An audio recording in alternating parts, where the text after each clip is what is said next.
Good day. We're tracking Debbie, but for the Treasure Coast, things look good. We have a high surf advisory up. Things are swept up, but you see a little sun breaking through. We're kind of in a lull between some showers over the Bahamas and the impetus of the storm in the right-hand quadrant of the storm still centered here in the Gulf of Mexico. So really in the central eastern Gulf, we have Debbie with 60-mile-an-hour winds. It did strengthen in the last advisory, moving north-northwest at 13 miles an hour, becoming a Category 1 hurricane sometime tonight into the overnight hours, and then bullseye. Tallahassee, Thomasville, Florida looks like they're going to get hit with a Category 1 in the early hours of tomorrow. And then it takes a right swing, goes through the inland areas, and then exits maybe near Savannah, Georgia on the coastline there, and then makes its way up through the coast of the Carolinas, still as a likely tropical storm. So a long way to track with Debbie ahead. We'll see some swell with the energy in the ocean even later this week here.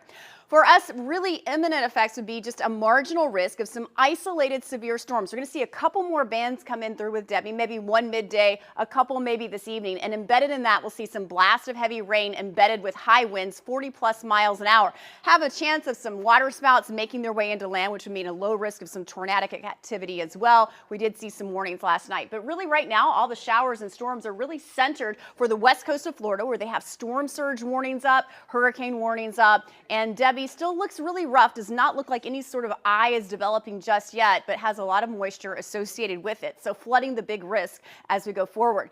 12 p.m. today, we're showing a pretty strong cell embedded with some high wind gusts. That's indicating with the purple here up in Vero Beach, St. Lucie, down into West Palm, some bands as well. Another sort of wave after a lull this afternoon happens at about 6, and then a more into about 8 o'clock tonight. After that, we start to turn the corner here.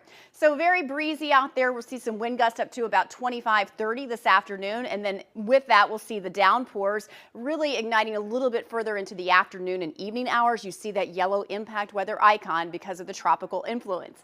And then yet another wave. East of the Windward Islands is another wave with a 10 and 20% chance of developing as it too follows that familiar path, but this time traverses further south across the open Caribbean, well south of Cuba, maybe toward Mexico. So that just in. 7-day forecast, impact today because of Debbie's influence. We're turning the corner tomorrow, but will be very, very humid with all that tropical moisture that had a chance to saturate. So 92 degrees impact with extreme heat. Tuesday, Wednesday, Thursday, Friday, Saturday, Sunday, all 7 days impact. We're going to feel like 105 plus for the large part of the afternoon. Tuesday going forward through Saturday, your average amount of rain chances. We have 3 to 4 feet out there now, up to 6 to 7 later this afternoon.